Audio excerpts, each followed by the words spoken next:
Picture this. You're standing in front of thousands of people from all over the globe, representing so many diverse cultures and faiths.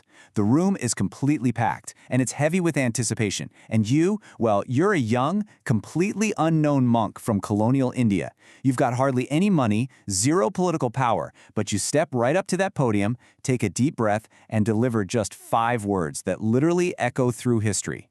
Welcome to this explainer. Today, we're diving into the extraordinary journey of Swami Vivekananda. We're going to see how this one man's ideas on education, leadership, and spirituality are actually still shaping our world more than a century later. Sisters and Brothers of America. That was it. Those were the 5 words. And the reaction? It was absolute magic. The audience at the 1893 World's Parliament of Religions jumped to their feet. They gave him a standing ovation that lasted for minutes. But, it makes you wonder, how on earth did that happen? How did a wandering ascetic become one of the greatest global ambassadors of Indian civilization? To really get that, we need to go back to where it all started. Section 1. The Quest for Truth. Way before he was a global icon, he was a brilliant, highly skeptical kid named Narendranath Dutta, born in 1863. Narendra had this fierce intellect, and he questioned absolutely everything. He actually went around demanding of spiritual leaders, "Have you seen God?" Pretty bold, right? Well, in 1881, that relentless questioning led him to a mystic named Sri Ramakrishna.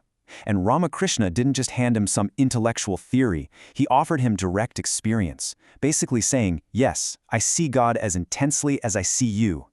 After Narendra's father died in 1884, his family was plunged into severe poverty, and it was through these massive hardships and under his guru's guidance that he had a profound spiritual realization. He figured out that religion isn't about blind faith or just reading books. It's an intense, lived reality. Section 2. Awakening a Sleeping Nation. So after his guru passed away, Vivekananda didn't just retreat to a cave for a quiet life of meditation. Instead, in the early 1890s, he took up the life of a wandering monk. We're talking about traveling almost entirely on foot across the massive expanse of India. And what he saw out there changed him forever. He came face to face with grinding, heartbreaking poverty, rigid caste divisions, and the brutal reality of colonial oppression. This was a huge turning point for him. Witnessing all that hunger and illiteracy fundamentally shifted his mission. He realized something crucial. You just cannot preach religion to empty stomachs. So his goal transformed from seeking his own personal salvation to the regeneration of an entire nation.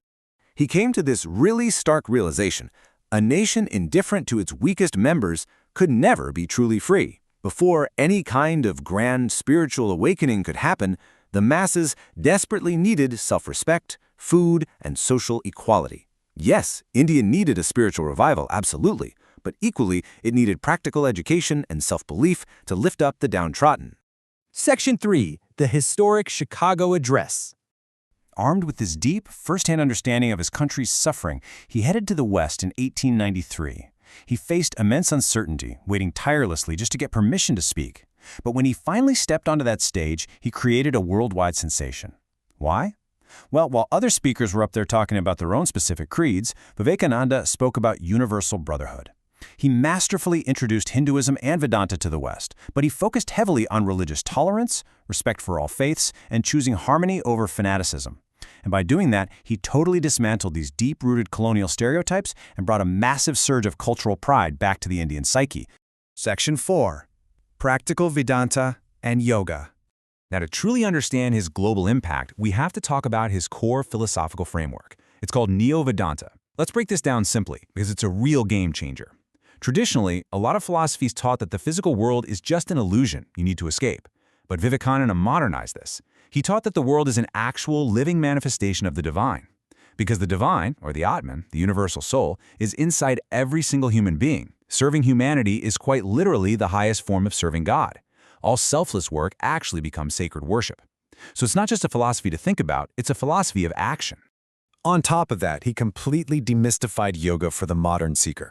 Before him, yoga was often misunderstood in the West as just, physical contortions, but he categorized it beautifully into 4 highly practical streams: karma, which is the path of action; bhakti, for devotion; jnana, for knowledge; and raja, for meditation.